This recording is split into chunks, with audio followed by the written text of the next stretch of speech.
देवी जी। बोलिए श्री हरिदेवी जी महारानी की जय हो। इस कथा के प्रसंग से एक शिक्षा मिलती है कि भले हमने भगवान का दर्शन नहीं किया, भगवान का नाम नहीं लिया, हम उस रास्ते में नहीं गए, पर हमारी सिफारिश जो भगवान से मिले हुए जो भक्त हैं, जो प्रेमी हैं, अगर वो प्रार्थना उसके लिए कर दें तो भगवान इस बात को पूर्ण करते हैं, उसकी प्रार्थना को अवश्य सुनते हैं। भले उसने भगवान का नाम लिया हो और या ना लिया हो, पर उस प्रेमी ने भगवान से प्रार्थना यदि कर दिया उस जीव के प्रति, तो भगवान उसे वरण कर लेते हैं। आज की कथा इस तरह की है। हरदेवी एक विशालपुर नाम का एक ग्राम है। वहाँ के एक सेठ जी थे जिनका नाम था स्थानक देव जी, सेठ जी का नाम था, और उनके केवल मात्र एक कन्या थी जिसका नाम था हरदेवी। उनकी पत्नी का नाम था गजदेवी। एकमात्र संतान हरदेवी थी। घर में कोई कमी नहीं थी। सेठ थे, साहूकार थे, वैभव भरा हुआ था। तो हरदेवी का पालन पोषण बड़े धूमधाम से रोजाना माने अच्छे व्यवस्थित ढंग से करते थे। लेकिन जो इनकी माँ गजदेवी थी वो भगवान की परम भक्ता थी और साथ साथ विदुषी थी। उसे भगवान के बारे में ज्ञान हो गया। जो भगवान का भजन करते हैं अपने आप ज्ञान आता है, वो कहीं से मिलाना नहीं पड़ता है। जैसे पति पत्नी का प्रेम किसी उसमें लिखा नहीं रहता है, और जब पति पत्नी मिलते हैं तो कैसा क्या प्रेम होता है वो अपने आप साझ में होता है। ये संसारी प्रेम है। वो परमात्मा जिस हृदय में आ जाता है, कैसा प्रेम करना है वो खुद अपने आप अनुभव होने लगता है। तो इनकी जो माँ थी गज देवी, ये भगवान कृष्ण की परम भक्ता थी। अब चूंकि जब ये भजन करती थी तो हर देवी जा कर के उनके पास बैठ जाती थी। छोटी सी बालिका थी, वो देखा करती थी कि हमारी माँ किस तरह से भगवान को नहलाती है, वस्त्र धारण कराती है, फिर भोग लगाती है, फिर उनका कीर्तन करती है। तो छोटी सी बालिका है, वो भी अपना कीर्तन करने लगती थी। बच्चों को जैसे से बचपन से संस्कार दिए जाते हैं, वो माँ जैसा देती है उस तरह के पुत्र बन जाते हैं। अब इस तरह से कीर्तन भजन रोजाना उनके यहाँ होता था। सेठ जी भी बड़े प्रसन्न रहते थे क्योंकि अनुकूल पत्नी थी। बड़े प्रसन्न रहते थे। जब लड़की कुछ बड़ी हुई तो गज देवी ने कहा कि देखो अब अपनी पुत्री जो हर देवी है वो बड़ी हो गई है, इसलिए इसका विवाह कहीं अच्छी जगह कर दो, है ना। लड़का ऐसा मत ढूंढना जो घोर संसारी हो, जो भगवान का भक्त हो, जो परिवार वैष्णव से मने मिलता जुलता हो, इस तरह का परिवार खोजो। तो उन्होंने विवाह के लिए एक चंपकपुरी ग्राम है, वहाँ भी एक सेठ रहते थे जिनका नाम था गुणदेव, और उनके पिता का नाम पुत्र का नाम था हर्षदेव। उस हर्षदेव से और हरदेवी का विवाह उन्होंने कर दिया। अब पहले जो बारात आया करती थी तो 3 दिन रुका करती थी, अब तो भैया 24 घंटा में हो जाता है। तो 3 दिनों वाला जो कार्यक्रम था बड़े धूमधाम से मनाया जाता था। अब जिस दिन अंतिम दिन था, विदाई का जिस दिन था, उस दिन हरदेवी की जो माँ है गज देवी, उसकी अचानक तबीयत खराब हो जाती है। अब चूंकि अभी विदाई हुई नहीं, माने विदाई की तैयारी चल रही है, लेकिन उसकी तबीयत खराब हो गई। इतना जोर का ज्वर आया कि उसे अनुभव होने लगा कि मेरा शरीर अब नहीं रहेगा। तो वहाँ किसी से बताया नहीं, जा कर के जिस कमरे में भगवान विराजे रहते थे उसी कमरे में जा कर के प्रणाम करके वो पढ़ रही, क्योंकि हिम्मत नहीं थी। और पड़ी पड़ी प्रभु से प्रार्थना करने लगी कि प्रभु आपने मुझ पर बड़ी कृपा किया है, अब मुझे ये अनुभव हो रहा है कि आप मुझे अपनी दिव्य लोक ले जाना चाहते हैं और मुझे अपनी सेवा देना चाहते हैं। मुझे तो इसकी बड़ी प्रसन्नता है। हैं। जीवन भर मैंने तो आपका कुछ नहीं किया, पर मुझे विश्वास हो रहा है कि ये तो कृपा आपकी है जो मुझे अपने धाम ले जाना चाहते हैं। वहाँ मुझे आप अपना मान करके मुझे कोई ना कोई सेवा देना चाहते हैं। इस बात की मुझे बड़ी प्रसन्नता है, मरने का दुख नहीं है। पर पता नहीं है, आज तक मैंने आपसे कोई प्रार्थना नहीं की, मेरे हृदय में कोई कामना ही नहीं थी। मैं तो निरंतर आपकी इच्छा में ही इच्छा मिला करके जीवन यापन करती थी। पर पता नहीं प्रभु, आज मेरे हृदय में एक कामना उठ रही। अब हो सकता है आपकी ही इच्छा हो, मैं कह नहीं सकती हूँ। तो मैं आज आपसे कुछ निवेदन करना चाहती हूँ। मैं चल रही हूँ आपकी सेवा में, इसमें कोई शंका नहीं, मुझे बड़ी प्रसन्नता है। लेकिन जो मेरी कामना है, उस कामना के कारण मैं आपको कष्ट दे रही हूँ। वो हाथ जोड़ करके और भगवान से कहने लगी, प्रभु आपने मुझ पर बड़ी कृपा किया, जो अपना दासी मान करके मुझसे सेवा लेते रहे। लेकिन इसी शरीर से संबंधित मेरी बच्ची जो हरि देवी है, ये भी तो आपकी है। ये क्या जाने बेचारी कि आपके बारे में, संसार में इसका खेलना कूदना, थोड़ी बहुत मेरे पास बैठती थी। तो मेरी इच्छा यही अंतिम है कि आप इसे भी अपना शरणागत मान करके इसे भी अपनी सेवा दीजिएगा, और मुझे कुछ नहीं चाहिए। जब ऐसा हृदय से प्रार्थना किया, उसी समय पर उसी के कमरे में एक बिंदु प्रकट होता है नील वर्ण का, और उसी नील वर्ण में श्याम सुंदर साक्षात खड़े हो जाते हैं और दर्शन देते। कहते हैं, गजदेवी तुमने आज तक मुझसे कुछ नहीं कहा, पर आज जो तुम कुछ कह रही हो तो अपनी पुत्री के बारे में ही तो कह रही हो। मैं तुम्हें वचन देता हूँ कि तुम तो मेरे धाम में तो जा ही रही हो, साथ साथ तुम्हारी पुत्री भी इस संसार में रह करके मेरी दासी बन करके रहेगी, और अंत में वो तुम्हें वहाँ चल करके मिलेगी, इसलिए तुम निश्चिंत हो जाओ। ऐसा कह करके और भगवान अंतर्ध्यान हो गए। उसके हृदय में बड़ी प्रसन्नता। देखो, जब ये मन संसार में झूमता रहता है तभी जीवन में खलबली आती है, अशांत जीवन बना रहता है, और महान से महान विपत्ति क्यों ना आ जाए, लेकिन अगर भगवान हृदय में आते हैं तो सांत्वना बनी रहती है, साहस बना रहता है, दृढ़ता बनी रहती है, उनसे कोई चिंता नहीं है। अब तो इतनी प्रसन्नता हो गई कि उस प्रसन्नता के कारण गज देवी के नेत्र सजल हो गए, नेत्रों से अश्रु बहने लगे। इधर विदाई की तैयारी चल रही है, जो सेठ जी हैं सब इंतजाम कर रहे हैं, लेकिन ढूंढने लगे कि गजदेवी गई कहाँ। अब तो विदाई का समय हो रहा है, बेटी को तो वही समझाएगी, वही उसके सब कुछ श्रृंगार करेगी, कौन करेगा। ऐसा जब पता लगाने लगे तो जैसे पागल ढूंढता है उस तरह से ढूंढने लगे। लोगों ने पूछा, क्या बात है भाई, किसको ढूंढ रहे हैं? कहा, हमारे घर के लोगों का पता नहीं कहाँ है। तब एक ने बताया कि वो भगवान के कमरे में हैं और पड़ी हुई हैं, मैं देख करके आई हूँ। तो मैंने सोचा कि शायद 2 दिन के कारण वो थकी होंगी, इसलिए एकांत में जा करके वो विश्राम कर रही। सेठ जी वहाँ पर आते हैं, और जैसे ही सेठ जी पहुँचते हैं तो उनके सिर पर हाथ रखते हैं, कहते हैं, देवी अब पुत्री की विदाई का समय हो रहा है और तुम यहाँ पर पड़ी हुई।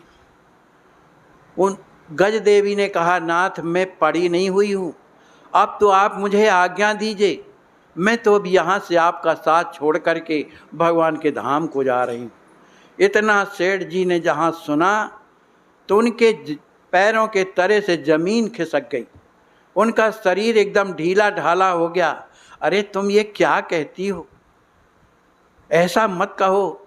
और हाथ रख कर के जब देखते हैं तेज बुखार था। कहा, मैं वैद्य को बुलाए देता हूँ, ये बुखार है, छोटी सी मोटी चीज़ें हैं, तुम इस तरह से क्यों कहती हो। लेकिन गज देवी ने कहा, नहीं स्वामी, मुझे तो प्रभु स्वयं लेने आए हैं और उन्होंने कहा भी है ना। तो एक काम करो आप में कि मुझे आशीर्वाद दो, और मैंने जीवन में जो कुछ भी आपके प्रति अपराध किया हो, आपकी आत्मा दुखी हो, मुझे क्षमा कर दीजिए, क्योंकि मैं अब जाना चाहती हूँ। ऐसा जब कहा वो बड़े दुखी हो गए, बड़े दुखी हो गए। अब उनके सामने बड़ी समस्या। कि उधर बालिका का जो है विदाई करना है। अब इधर ये बैठे हुए हैं, लेकिन मानी गज देवी ने कहा कि देखो, बालिका की विदाई तुम्हें करना है, मेरी तो हिम्मत नहीं है, पर मैं तुम्हें वचन देती हूँ कि जब तक उसकी विदाई नहीं हो जाएगी तब तक मैं यहाँ से नहीं जाऊँगी, इसलिए आप जाओ और पहले बालिका की विदाई कर। जब वो उधर से चलते हैं सेठ जी, अब उनके तो पैर लड़खड़ाने लगे, जो उत्साह था वो सब समाप्त हो गया। मन ही मन सोचते हैं, यहाँ बालिका भी मेरी जा रही है और मेरी पत्नी भी जा रही है, अब मैं क्या करूँगा। बड़े दुखी हो रहे। अब ये किसको बोलें, किससे कहें। भगवान से प्रार्थना करते हैं, प्रभु अब मैं क्या करूं, मेरा साहस जो है छूटता जा रहा है, अब मैं क्या करूं। भगवान की कृपा होती है।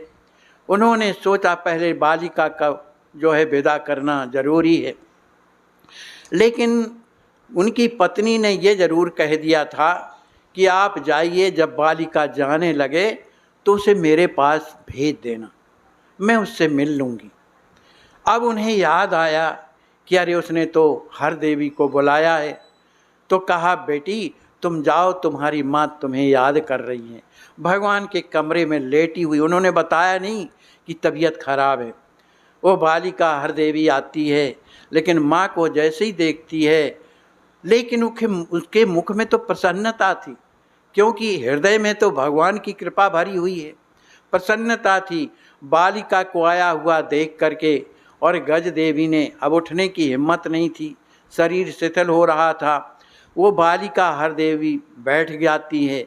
माँ ने जैसे देखा, अरे बेटी तू आ गई, अब उसको बगल से उठाया और अपने हृदय से लगा लिया। हृदय से लगाने के बाद उसे दुलारा पुचकारा, कहा बेटी बैठो। अब तुम एक बात, मेरी बात सुनो, ये जो मैं कह रही हूँ मेरे अंतिम शब्द हैं बेटा, इन शब्दों को तुम हमेशा याद रखना। वो हर देवी कहने लगी, माँ ऐसा क्या बात है जो इस तरह की बात कह रही हो। कहा बेटी अब मैं यहाँ से विदा हो रही हूँ, मुझे भगवान के यहाँ जाना है, भगवान मुझे लेने के लिए आए हैं, मैं थोड़ी देर की और मेहमान हूँ बेटा। तो तुम एक काम करना, मैंने तुम्हारे लिए सिफारिश भगवान से कर दी है, जो सुख मैं तुम्हें नहीं दे पाई हूँ मेरे श्याम सुंदर तुम्हारी रक्षा करेंगे, उन्होंने वचन दिया है मुझे, तो तुम किसी तरह से चिंता मत करना। और जो ये ठाकुर जी बैठे हुए हैं, इन्हीं को तुम ले जाना अपनी ससुराल और इनकी सेवा करना। इतना मेरी हृदय में बात रखना बेटा, तुम्हें किसी तरह की चिंता नहीं करना। तुम अपनी ससुराल में जाना तो अपने पति की सेवा करना, क्योंकि संसार में ये शरीर है। हालांकि सबके पति परमात्मा होते हैं, उनसे प्रेम करना चाहिए, लेकिन लोक व्यवहार में भी हमारा कर्तव्य जरूरी है, क्योंकि वेद शास्त्र जी का हम लोगों को आज्ञा देते हैं। तो पति को परमेश्वर मान करके बेटी, ये तुम्हें उपदेश कोई नहीं देगा, इसलिए परमेश्वर मान करके उनकी सेवा करना बेटी। अपने सास ससुर की सेवा करना, उन्हें कष्ट मत देना। ऐसा नहीं कि कोई कहे कि गज देवी की तो बड़ी भगवान की भक्ता थी, पर उसकी पुत्री को तो देखो ठीक विपरीत आचरण कर रही है। बेटी इस बात पर जरूर ध्यान देना। अब हर देवी तो सुन रही थी, पर साथ साथ हृदय उसका बड़ा दुखी हो रहा था। कहा माँ बताओ, तुम जा रही हो और मैं भी जा रही हूँ, क्या होगा, मुझे तो अच्छा नहीं लग रहा है।